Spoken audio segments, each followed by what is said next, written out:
Calamitious Podcasts presents Needs More Grenadine, hosted by Rilo W. Ward.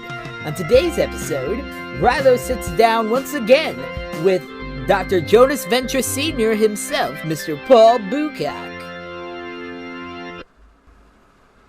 I recently got to sit down with Mr. Paul Boocock, voice of Dr. Jonas Venture Sr., among other ancillary characters on Venture Brothers.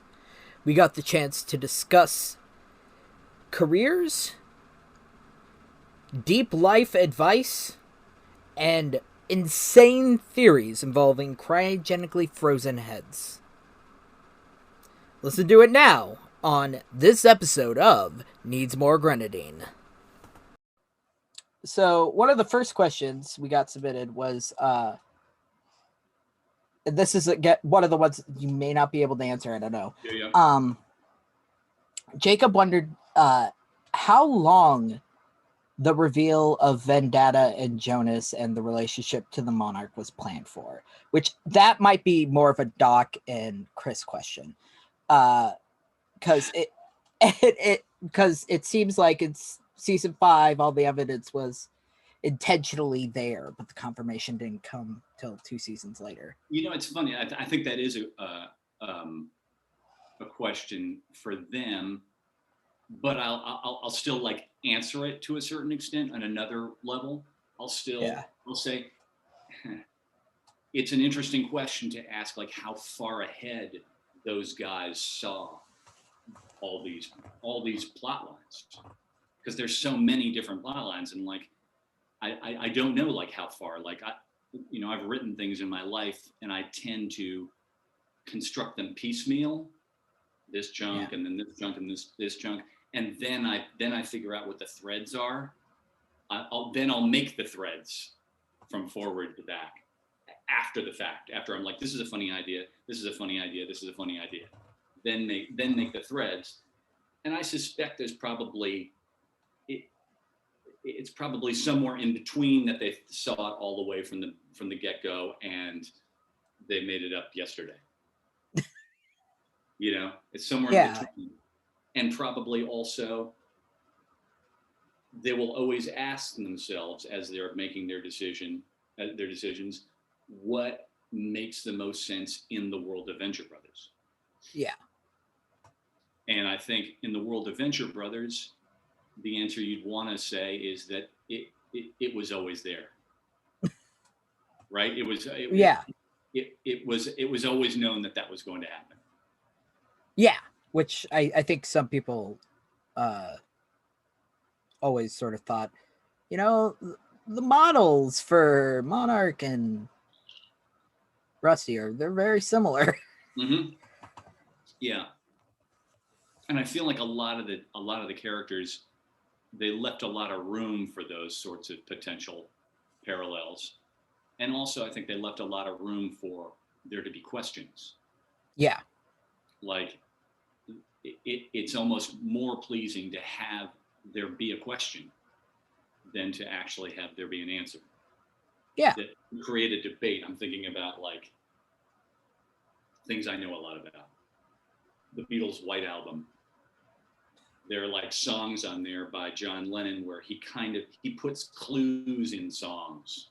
Glass Onion has all these different clues about other songs. The Walrus was Paul. Yeah.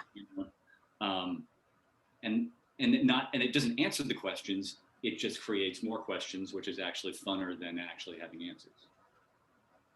To have the debate, have there be a debate, to create a debate. Yeah. Yeah. Roundabout series of bullshit answers from all sorts of different angles. Yeah.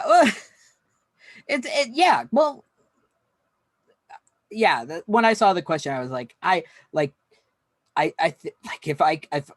if I ever got to talk to Doc or Chris, like that would be probably a more them question.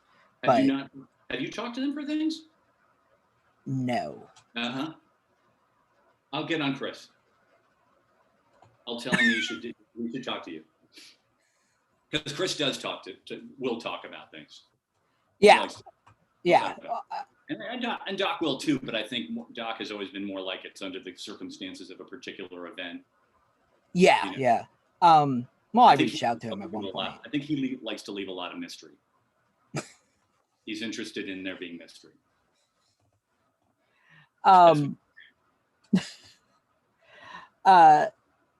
Red Mensch wanted to know, I guess I never noticed it, but but there was a change in how the performance of Jonas, like his voice adapted a little bit after season 1. Why? And what and we touched on this a bit last time. What was the voice we know as Jonas Venture Sr. inspired by?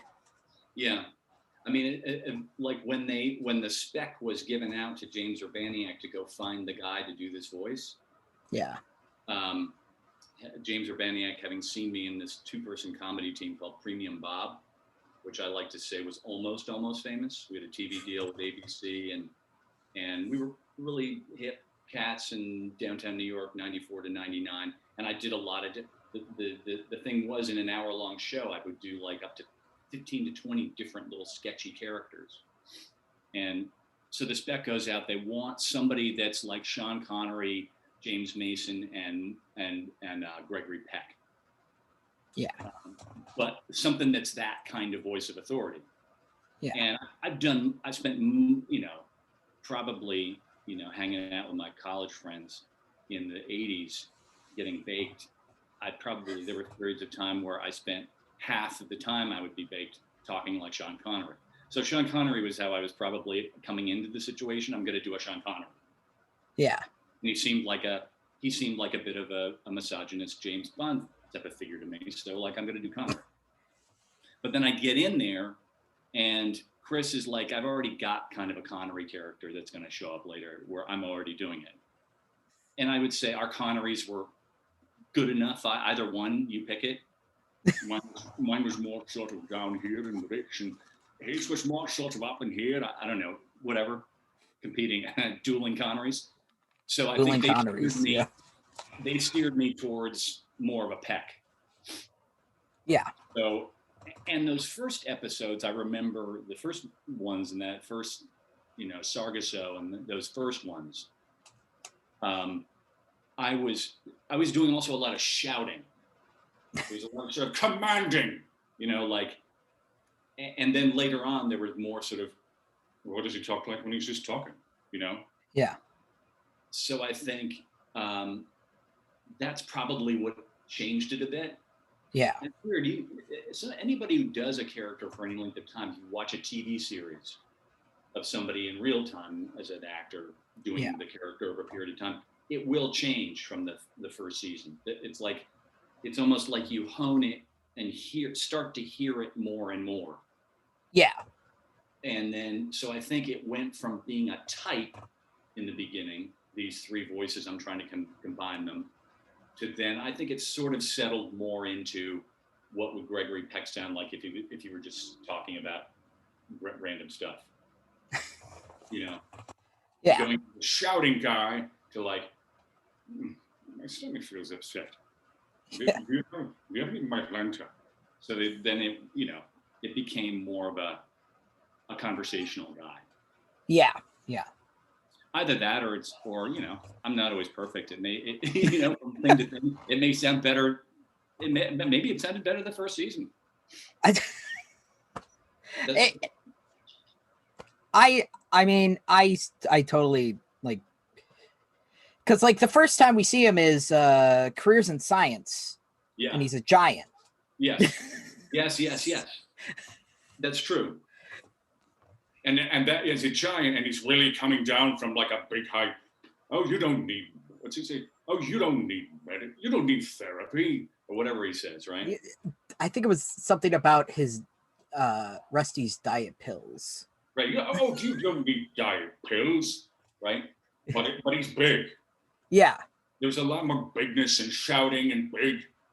And then I think he became more like, I'm just hanging out. we're just hanging out together. So that changes the voice a little bit. Yeah. McNally wants to know, have you ever played a character where you wanted to use or wound up using Jonas's voice, or really any of the voices that you did in the show? I think maybe I sort of already alluded to it. I think a lot of the voices that I ended up doing in the show were voices that I had already done in theater. Yeah. You know, it's funny though. I'll let me come back to the real answer. But yeah, the first answer is that in shows, because people found out early on in like the downtown theater world in New York that I could do different voices, I would be asked to do different characters that way. And I think there are a lot of young actors who are like that. As a younger actor, I was really like, I'm going to get a handle on this character by picking a voice. And as you get older, sometimes you start to be like, you know what? Maybe that's a little too simple for a character that's going to be in the show for a long time. Maybe for a little bit, it's good. Quick little thing, impression, right? Yeah. But early on, I definitely leaned on voices. It's like I had a file folder of voices to draw on. But then I'll come back to the real answer. What's the name of my character that's like Shaggy, the junkie? Sunny, I think. Sunny, yes. Yeah. And that was a rarity. Like I had never been asked to do that, that kind of character. But either Chris or Doc said, do you think you could do a take on this? Because a lot of the way the voices got cast was the people who were coming in to do a main character, and then Chris and Doc would say, can you try blah, blah, blah, just to give us, because it's probably only going to be one episode for that guy, and we don't necessarily need to go get another separate actor for it. We'll just pay you a little bit more to do another voice. So I think probably like 8, 9 people would try it. They'd bring it in. They'd say to James, can you do that? Or, any of the people that they brought in, right? So they asked me, and I was like, oh, yeah, man, let me try a thing like that's great, man. Oh, man. Which is like somebody I was not asked to ever do. Yeah. And I would love to be in a show where instead of being asked to be like sort of the clean cut voice of authority type of person that I'm generally asked to be. Yeah. I'd love to be like a complete degenerate, shaking DTs, crack addict or thinking your dog's talking to you and exactly trying to get the monkey off my back while the son of Sam dog is talking to me. So yes, I would love to do that. I would love to be in a show where I got to just be that, like completely throw out what people think Paul Boocock is supposed to be on stage and just burn every impression that everybody had of me and go a totally different direction to be like, oh, wow, man, that's a new chapter in Boocock's theater acting career. You should play nothing but that for a while. That'll be cool. Steve wonders what you think Jonas's intentions were when taking over Vendetta while he was in the problem, and if he was guilt-ridden or did he blame Vendetta for the massacre, movie night massacre, or I think you got I found my handhold on this one. Did he feel guilty? Well, was he guilt-ridden for all that it's implied Jonas is the Monarch's dad. It's implied. Yeah. And just is a terrible friend. But to me, he's a bad parent. He's not a good father. No. He's not a good, I don't think, his character is an archetype of a type of father figure that existed even when I was growing up. I knew my father was a really good father, but I knew a lot of other people whose fathers weren't. Yeah. And they were hands off. They drank a lot in front of their family. They didn't take an active part in parenting. They didn't drop their kids off for soccer practice or show up at games or theater performances. They just didn't And he's that. Yeah. Like, I don't even think he thinks about it. I think he just says what there is to say in a given moment. Maybe he might allude to having guilt or regrets, but only because it might be a thing to say in a given moment, because that's what societally somebody might say. But he himself, no. And I never thought of him that way. I never thought of him as having, when I would do any of the work I did as his voice, I would never think of him as somebody who had any regrets, because he thinks he's right all the time, and nobody's ever told him he's not. You know, he's been in charge of everything from get-go, as soon as he became, you know, who he was. So regrets or guilt, or even, he probably has, there are 7, 8 other illegitimate children that he's that are spread out across the planet from relationships with various people in all the countries he's, you know, landed, and planets he's set up lounges in the universe, you know. And with people that he slept with and had children with and never even thought about. Yeah, well, his science is very potent, I think is what he said. And he thinks like the world is blessed. And there are men like this. We know that these men exist in life. I think there was a guy in the White House for 4 years who's like, he's like, you know, you're lucky that I inseminated so many different people. And I'm not changing their diaper. I'm not changing their diaper ever. That's the one where I was really like, oh my God. He went on Larry King and he said he had never changed any of his children's diapers. He had 6 kids, right? He never once, he had to have had one of them sit on his lap and know that the diaper was full. He never once did the gal or guy a favor and change their diaper. How can that be? Like, just do a guy a solid and change the diaper. Because no one wants to sit around in that. No. Think about it. Put yourself in the position of your own baby. But, you know, there are people like that. And I think Jonas Venture is one of those people. He doesn't think about that. Somebody else smells. Somebody take care of us. Yeah, exactly. And I think he probably also, you know, had no guilt in blackmailing, because the big thing was that he blackmailed Blue Morpho. Right. Yeah. With that sex tape. No. Again, it's strategy to strategy. It's funny. My daughter Chloe's really into the Avatar series. Yeah. I don't know if you've seen that. She loves that series. We've been watching the 2nd season of it. Kara, that's centered around Kara, and there's this character called Varric in it, who I think of as being very Jonas Venture, and he just does whatever there is to do in the moment. It's all transactional, and why would it be anything other? Yeah. Muffin wonders, is Jonas Venture really dead?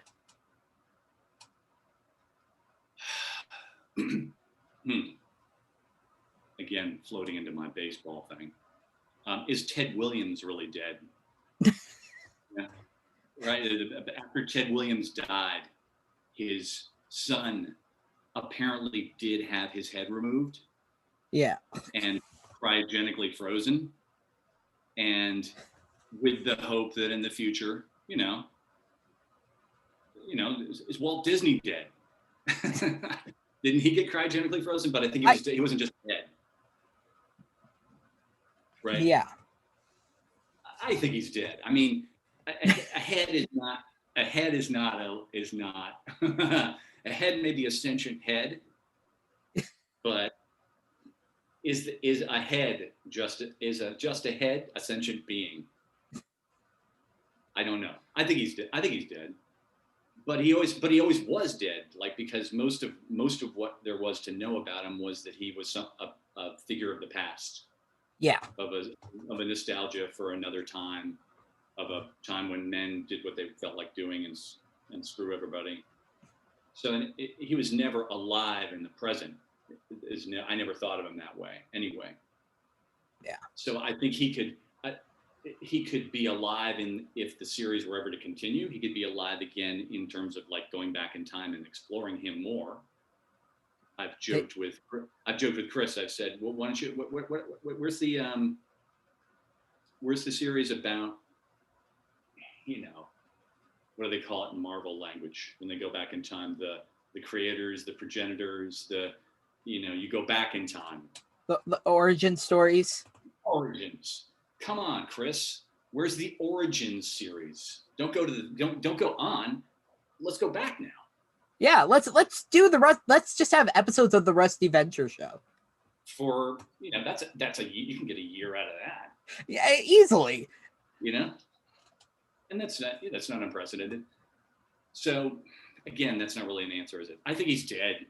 He's dead, but he's been dead. He's been dead. He's been dead. He's just a head in a robot cryogenically frozen, life-preserving device does not a person make. I don't think so. I mean, I don't know, man. Ted Williams' son is now dead, apparently, so he can't make any decisions about his father's head. But I'm like, what was the thinking there? Like, that in the future, there's going to be some great slugger who loses their head, and then you put Ted Williams' head on the body of the slugger that just was, I don't know, had a horrible accident. Yeah, I've never like understood the cryogenic freezing of the head. Like, I get it in like the sort of like if you're doing like a Futurama type situation, like are you expecting to have like museums full of heads like fishes? Like what? Like I don't quite understand what's happening with that thinking, or like even creepier robot bodies. Like right. What if in the future the Hall of Presidents at the Epcot Center had the actual heads of the recently deceased presidents? So it's they talk to you. Yeah, you can have a full conversation with them. Right. Which is horrifying to think of. Like, it really is. Like Bill Clinton passes away, and like I don't know. It would have to be contractually arranged ahead of time. Yeah, sign over his whole being to the mouse, and then right. Which again, and then there it is. There's suddenly you go into the Epcot, you go to the Hall of Presidents, and like, wait a minute, that one really looks real. That looks like a real, and then it talks, and then you're like, right. You maybe went too far, Disney, with your Imagineering, just a little bit. Maybe one step too far. That may be immoral. There may be something wrong with that. It's morally wrong. It goes against. I think he's dead. I think Jonas Venture is dead. Yeah. Mike, these next two are kind of just sort of broad life advice questions. Oh, Jesus Christ. Okay, I have a child, so sometimes I do this work. But am I truly good at it? You'd have to ask my daughter. Anyway, go ahead. Mike wants to know, he says, can you tell me some of the best ways to get ahead in life? Whew. Oh, boy. I see. I need advice on that level. Here's my general advice, which I'll say to my daughter when she gets very focused on one track and says, I'm going to do this. I'll say to her, okay, you do that, but also do all the other things you do. I think the best way, the regrets that I've had about my life, we'll go on my mistakes. I think that's where I could give some good advice.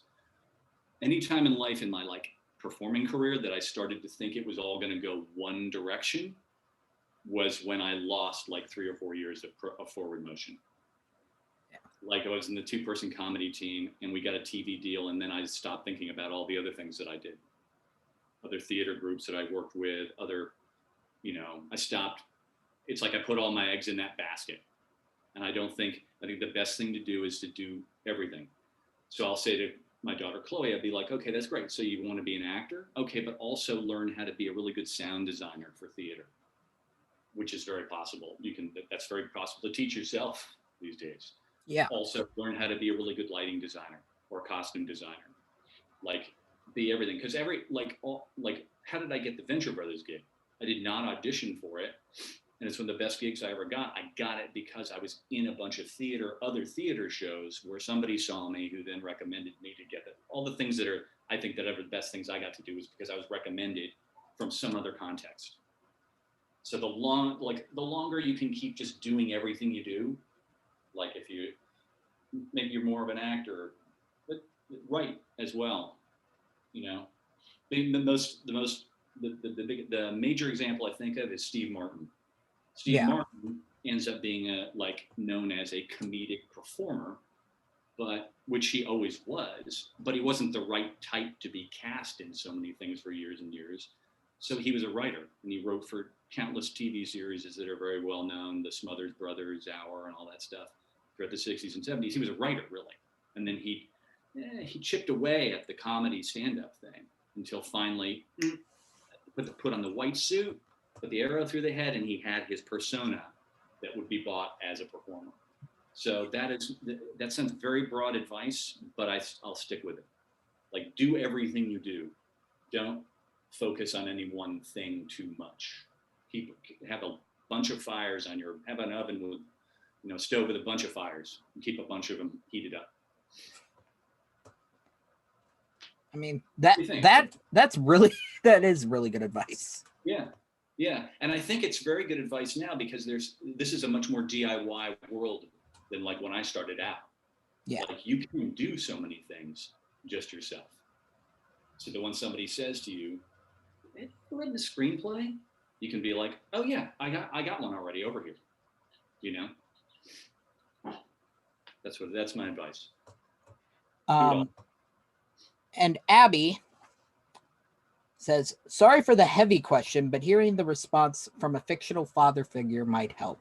We've all been going through some stuff this last year, and it's difficult for me to keep going some days. What light do you see in your own self, and what can a person do to improve their self-worth?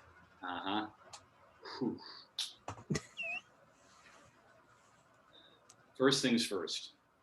When you're in that moment that you're feeling like, giving up, this is going to sound so like old school. Open the door and go outdoors. Go outdoors and look at the world. And I think it's rudimentary. It's like I look at my child, and when she goes into the deepest, darkest recesses of herself, and she sounds totally hopeless, it's when she's been sitting on her goddamn ass, looking at her phone and her monitor and another screen of some kind that I don't even know about that she's hiding. She's got an iPad and her work and her school computer and her phone on at the same time, and she's looking down into these. Every one of them is a sinkhole that you can go down into. So go outside and just look at the world. Take your eyes and focus them on the horizon point, and just look at that. And breathe in through your nose and breathe out through your mouth. Do some yoga breathing. If you haven't taken up some form of meditation, do. You can do that with a computer, but I would recommend not. It is weird. One thing I tried to do to keep my sanity during the pandemic was I do yoga every day, like a religion. But I'm doing it streaming for 45 minutes. And yes, I do the things that make my body feel better by the end. Yeah. But I've been on their computer monitor for another 45 minutes. Yeah. And I think that's all of the amount of time that we're spending on screens is really yanking us, pulling us all down. Now, this is helpful. You and I are talking to each other like human beings. And of course, we're not in the same room. But this is better than just looking at screens of other things that are pre-recorded or streaming. Right? But I think the thing that's really making us all feel really dark is how much of our lives are now virtual. And we're losing track of time. We're losing track of space, time, space continuum. What do they call it now? There are a lot of like aging people who have been shut in for the last year. Sundowners syndrome. What do you call it? I get the term. I always get the term wrong. They're starting to seem like they have dementia because they're too isolated. Yeah. So, even if we can't get out and be that close to people still yet, we can just go outside and look at the world. Like I just look out at my lawn right now and there's my dog running around, and that just makes me feel better looking at a sentient being existing in real space in real time. Yeah. Is that something like is that trite? Is that a trite answer? What do you think? No, I think it's a good answer. I mean, I think collectively everyone's mental health has gone down the toilet the last year. Right. But yeah, you gotta pull yourself away and just sort of, It sounds so basic. Yeah. It sounds so basic and so easy, but I don't know, man. Like I had to sit down at 8:30 in the morning and I have to start working on that computer that's over there, right? Yeah. And I'm like, that's where I am all day long. The only thing that helps is I have a dog. And the dog does come in and requires me to walk it twice a day. Yeah. And I do regain some sanity just doing that. Get a dog.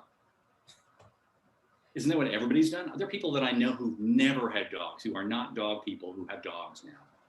Yeah, well, I have a dog. So, I mean, like, yeah. I know lots of people who got quarantine dogs. Yeah. And there it is. There's a being that doesn't look at things on television screens. The screen has no meaning to it. Yeah. Unless, I'll be somewhere, I'll be upstate and like I'll be talking to my daughter and she'll be like, "Hammy, come here." And the dog comes in and I'll talk to it. And it sort of looks like it understands, but it doesn't really. It requires sentient human non-virtual interaction. Yeah.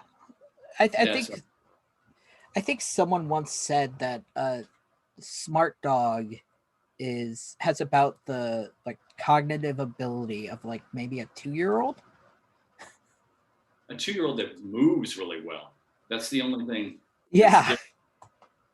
Like 2-year-olds are bumping around, but like my dog, like what the hell? It's got radar running around the yard. How does it do that? Yeah, it's just constant moving. Very advanced, and on a certain level, their movement skills are very advanced. But I know what you're saying.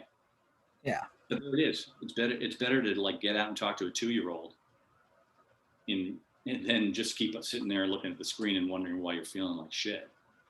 Yeah.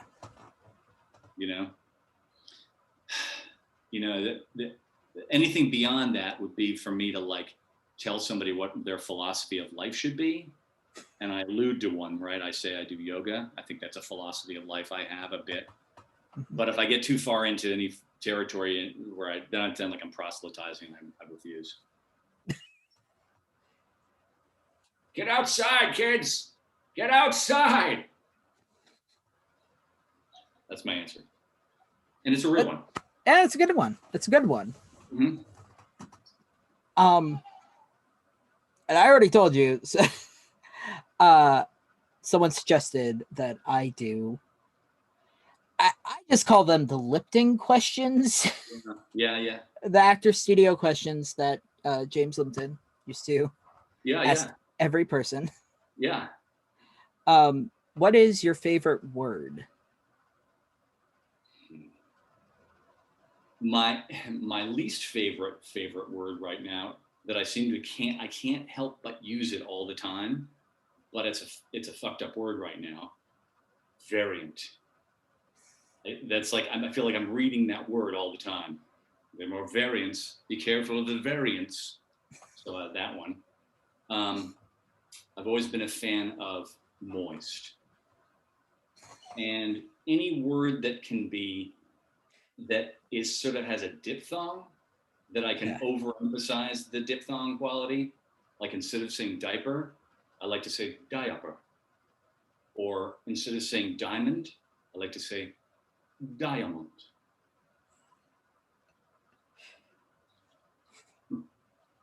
What is your least favorite word?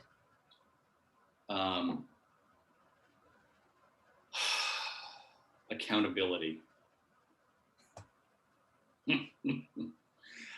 Not because I think it's a bad thing. I think we should be held accountable for our actions, but the people who use the word accountability are all assholes who have no accountability.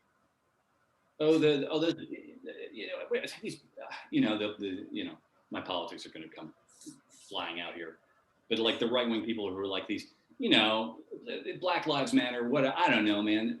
They should just be more people should just be held more accountable. I'm like, you're telling people from Black Lives Matter to be more accountable for their behavior. I'm like, so as a result, I just hate the people who use that word all the time. So therefore I hate the word accountability. What noise do you love? Noise.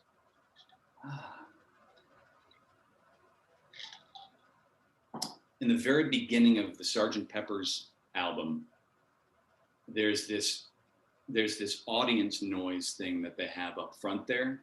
Mm-hmm. Yeah. It sounded like instruments tuning up and a crowd coming in a theater. Yeah. I love that. When I hear that noise in that record, I get a shiver even talking about it right now. There's something about the concept of a theater being filling up with people. A show that's about to happen. Who cares what the show is? Yeah. But I love that sound. I sit backstage in shows I've done, and I can hear people coming in, and I look out through the curtain, and I can see. Gets me every time. What noise do you hate?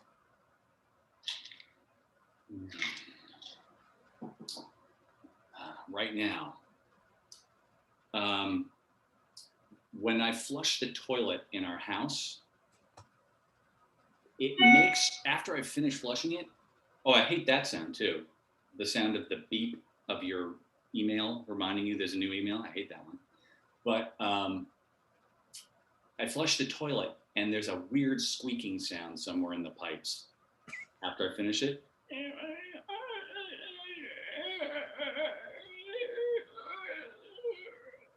That shudders the whole house. And I hate this sound because I know it means that in like a year, one of the pipes is going to explode. Means that something's wrong and it's going to cost me money. Yeah, and I'm like, what is that going to be? Oh, fuck, man. Do I need to deal with that now? I'll wait. But I know in a year, it's going to be like, and there's going to be like waste everywhere. What is your favorite curse word? His favorite means most used. Oh, so awful. Cocksucker. That's a good one. It's a really good one. So aggressive. Like, why is that bad?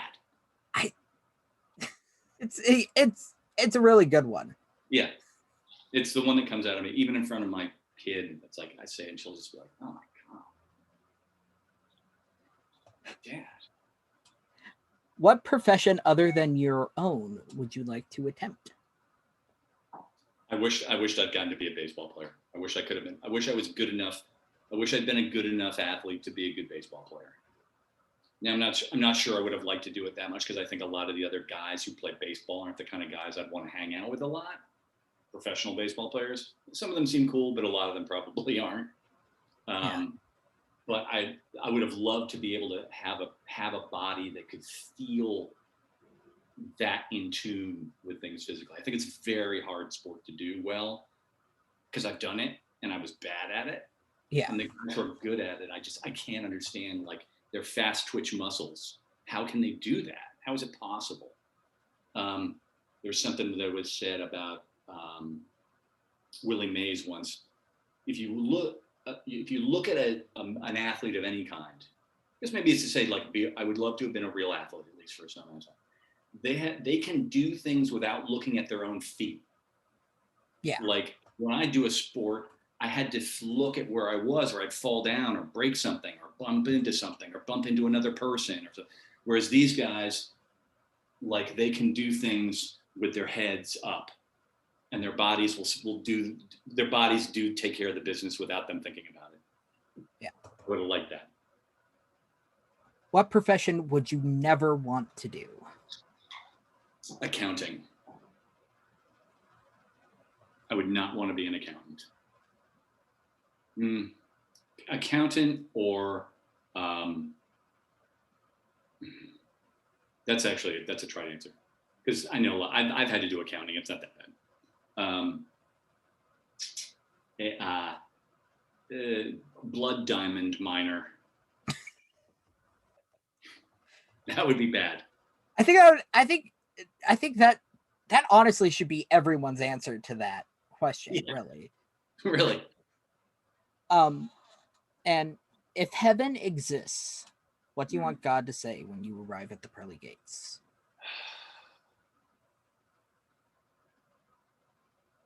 I forgive you. I don't know, man. You're alive long enough. There's so many things that you screwed up at, and you just want somebody in the end to say, I forgive you. And maybe right after it, you did your best. You know? And one final question. So we've sort of talked about how things are sort of starting to work their way back to normal. And how, people are self-making themselves in all creative industries right now. Mm-hmm. And a lot of people, myself included, like, I started this podcast out of boredom with my friend. They've found their calling somehow. Hobbies that they've taken up during quarantine. Yeah. How do you have any advice for those who maybe are thinking, well, now things are getting back to normal, I think I want to explore this further? It's weird. I can't. This is not a developed answer, but it's what I've been thinking a lot about. The written word. I feel like the written word is going to make a comeback. Is in the process of making a comeback. Yeah. Has made a comeback. Like, we've been inside, we've been looking at screens a lot, but then I think we want, maybe, I don't know, I've been turning a lot to reading books again. Yeah. So, and I want that world again, to be able to just sit there and look at a book and have a world that's coming out of that.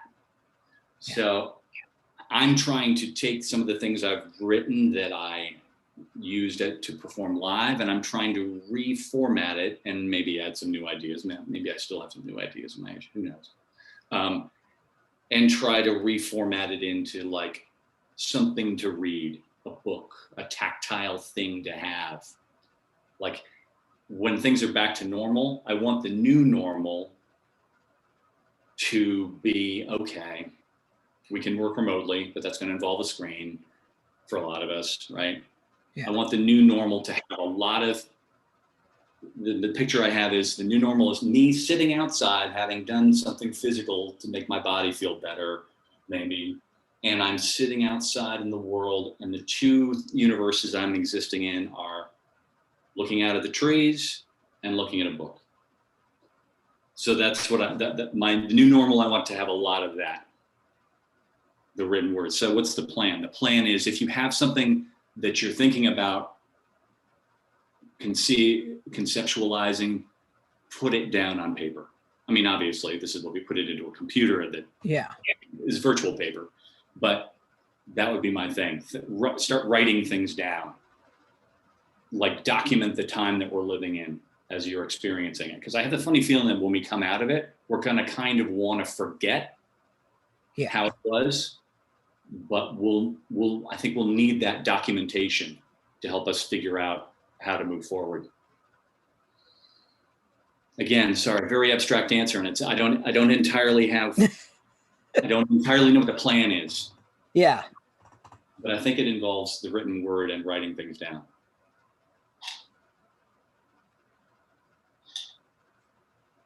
I mean, yeah. Yeah. I think everyone's sort of become a writer at some point in this. Yeah. Whole. Yeah. And again, you don't want it to be something that just makes you have to spend another 2 hours sitting in front of a screen a day. Yeah. So it's hard. Like print it out and go sit outside and with your pencil and mark it. Do your next revision that way. Something that, I don't know, you got to have a lot of strategies now to get yourself to, and I got to turn this thing off. Well, thanks again for talking to me again. You're awesome. Yes, is mine as well. Can I get a Go Team Venture before we leave? Trying to see if I can get a new rhythm to it. All right. This is how they do it in the auditions. 3. Go Team Venture! Go! Team Venture! Go Team Venture. Thanks. Absolutely. And keep pinging me back.